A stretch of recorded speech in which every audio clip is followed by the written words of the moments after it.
بسم الله الرحمن الرحيم عما يتساءلون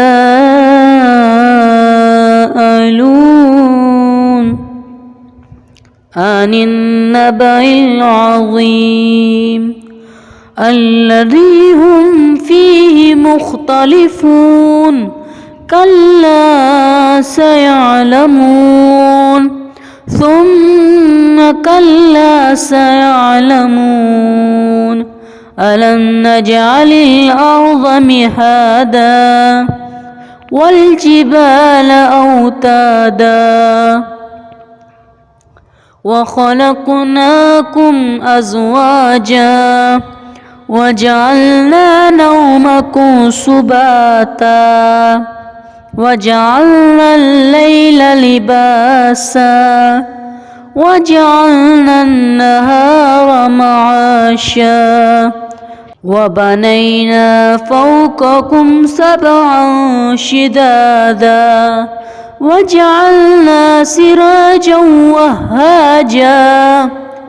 وأنزلنا من المعصرات ماء ثجاجا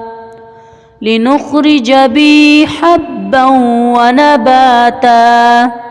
وجنات ألفافا إن يوم الفصل كان ميقاتا يوم ينفخ في الصور فتأتون أفواجا وفتحت السماء فكانت أبوابا وسيرت الجبال فكانت سرابا إن جهنم كانت مرصادا للطاغين مآبا لابثين فيها أحقابا لا يذوقون فيها بردا ولا شرابا إلا حميما وغساقا جزاء وفاقا إنهم كانوا لا يرجون حسابا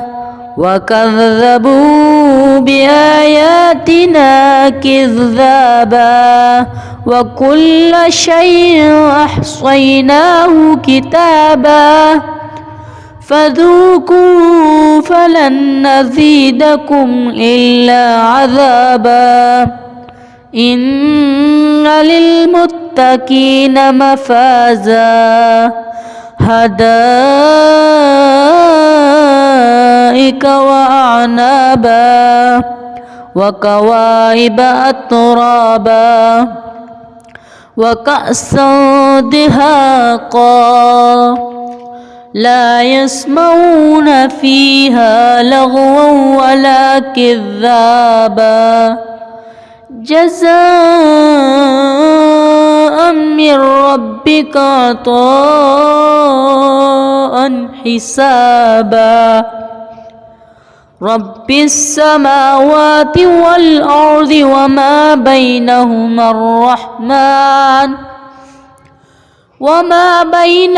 الرحمن لا يملكون منه خطابا يوم يقوم الروح والملائكة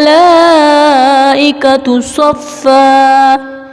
لا يتكلمون إلا أذن له الرحمن وقال صوابا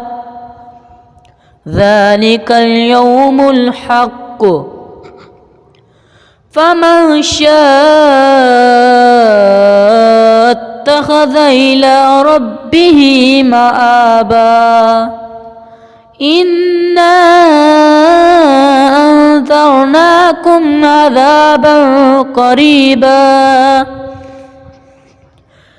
يوم ينظر المرء ما قدمت يداه ويقول الكافر يا ليتني كنت ترابا.